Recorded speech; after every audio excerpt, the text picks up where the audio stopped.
ഇപ്പോൾ ജോൺ ബ്രിട്ടാസ് കൂടി നമ്മോടൊപ്പം ടെലിഫോൺ ലൈൻ ചെയ്യുകയാണ്. ശ്രീ ജോൺ ബ്രിട്ടാസ്, രാഹുൽ ഗാന്ധിക്ക് നോട്ടീസ് അയച്ചിരിക്കുന്നു തെരഞ്ഞെടുപ്പ് കമ്മീഷൻ. താങ്കൾ എങ്ങനെയാണ് ഈ സാഹചര്യത്തെ നോക്കിക്കാണുന്നത്, നിരീക്ഷിക്കുന്നത്?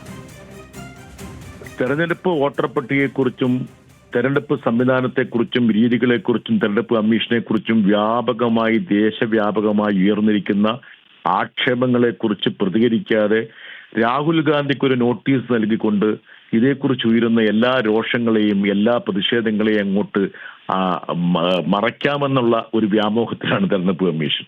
യഥാർത്ഥത്തിൽ തെരഞ്ഞെടുപ്പ് കമ്മീഷൻ എന്താ ചെയ്യേണ്ടത്? അതായത് ഇന്ത്യയിൽ തെരഞ്ഞെടുപ്പ് സുതാര്യമാക്കാൻ വേണ്ടിയിട്ട് എന്തൊക്കെ ചെയ്യാൻ പറ്റും ഇതിന്റെ പശ്ചാത്തലത്തിൽ എന്ന് വിവിധ രാഷ്ട്രീയ കക്ഷികളെ വിളിച്ച് ചർച്ച ചെയ്യേണ്ടേ. അതിന് പകരം രാഹുൽ ഗാന്ധി തെറ്റുകാരനാണ്, അതല്ലെങ്കിൽ പ്രതിപക്ഷം തെറ്റുകാരനാണ്, ഈ രേഖയിൽ ഈ പറയുന്ന കാര്യങ്ങൾ തെറ്റാണ് എന്നൊക്കെ സ്ഥാപിച്ചെടുക്കാൻ വേണ്ടി ഇവർ കാണിക്കുന്ന ഒരു അമിത വാഞ്ചയുണ്ടല്ലോ, അതിനർത്ഥം ഇവർ പിടിക്കപ്പെട്ടു എന്ന് അറിഞ്ഞപ്പോഴുള്ള ഒരു വെപ്രാളമാണ്. ഈ വെപ്രാളം കൊണ്ടൊന്നും ഇന്ത്യയിലെ പ്രതിപക്ഷ കക്ഷികൾ പിന്നോട്ട് പോകാൻ പോകുന്നില്ല. നാളെ ഞങ്ങളൊരു 300ഓളം MP തെരഞ്ഞെടുപ്പ് കമ്മീഷനിലേക്ക് മാർച്ച് ചെയ്യാണ്. ഇവർക്ക് ധൈര്യം ഉണ്ടെങ്കിൽ ഇവർ എന്തൊക്കെ വന്നിരിക്കുന്ന തെളിവുകളെ കുറിച്ച് വ്യക്തമായിട്ടുള്ള നിലപാടെടുക്കട്ടെ. അത് മാത്രമല്ല, ഞാൻ വീണ്ടും തെരഞ്ഞെടുപ്പ് കമ്മീഷനോട് പറയുകയാണ്, അവർക്ക് എന്തെങ്കിലും തരത്തിലൊരു ആത്മാർത്ഥതയുണ്ട് തങ്ങൾ ചെയ്യുന്ന ജോലിക്കെങ്കിൽ ഒരു സ്വതന്ത്രമായിട്ടുള്ള കമ്മീഷനെ വെച്ചിട്ട് അന്വേഷിക്കട്ടെ. അതിന് പകരം അവരുടെ തന്നെ രേഖ വെച്ചിട്ട് ചില കണ്ടെത്തലുകൾ നടത്തിയ ആൾക്കാരെ ഇങ്ങനെ നോട്ടീസ് അയച്ചിട്ട് പേടിപ്പിക്കാന്നൊരു ധാരണയുണ്ടെങ്കിൽ അതൊക്കെ വേറെ എവിടെയെങ്കിലും പോയി പറയണം. തീർച്ചയായും ഈ വ്യാമോഹത്തെ ഒന്നും അങ്ങനെ വെച്ചു പൊറപ്പിക്കാൻ ഇന്ത്യ സഖ്യം എന്താണെങ്കിലും ഉദ്ദേശിക്കുന്നില്ല. വരും ദിവസങ്ങളിൽ തന്നെ വലിയ രീതിയിലുള്ള പ്രതിഷേധവും ഒപ്പം തന്നെ വലിയ രീതിയിലുള്ള പൊതുജന മധ്യത്തിൽ ഇതിനെ ഒരു വലിയ വിഷയം തന്നെയാക്കി എന്നും നിലനിർത്തുമെന്ന് തന്നെയാണോ ഇന്ത്യ സഖ്യത്തിന്റെ തീരുമാനം? തീർച്ചയായിട്ടും കഴിഞ്ഞ 2-3 ആഴ്ചയായിട്ട് പാർലമെന്റ് സ്തംഭിച്ചിരിക്കുന്നത് എന്തിനാണ്? പാർലമെന്റിന്റെ ഏറ്റവും സുപ്രധാനമായിട്ടുള്ള വർഷകാല സമ്മേളനം ആകെ ഓപ്പറേഷൻ സിന്ദൂറിനെ കുറിച്ചുള്ള 2 ദിവസത്തെ ചർച്ച എടുത്തു കഴിഞ്ഞാൽ ബാക്കി എല്ലാ ദിവസവും സ്തംഭിച്ചില്ലേ? വോട്ടർ പട്ടിക എന്ന് പറഞ്ഞാൽ എന്താണ്? ജനാധിപത്യ പ്രക്രിയയുടെ അടിത്തറയാണ്.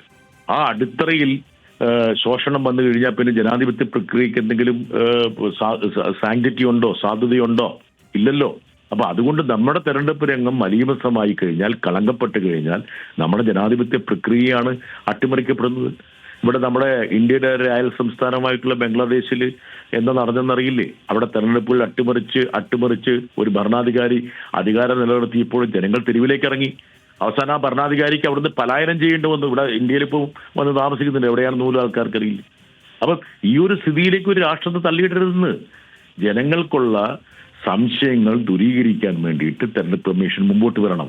മറിച്ച് തെരഞ്ഞെടുപ്പ് കമ്മീഷൻ അടിമുടി കള്ളത്തരം കാണിച്ചു എന്ന് ലോകത്തിന് മുഴുവൻ ബോധ്യപ്പെട്ട് കഴിഞ്ഞപ്പോൾ ഒരു നോട്ടീസോ ഒരു ഇൻഡാസോ അയച്ചിട്ട് പിന്നെ പ്രതിപക്ഷത്തെ നിശബ്ദമാക്കാമെന്ന് അവർ ധരിക്കുന്നുണ്ടെങ്കിൽ അതൊരു വെറും വ്യാമോഹം മാത്രമാണ്.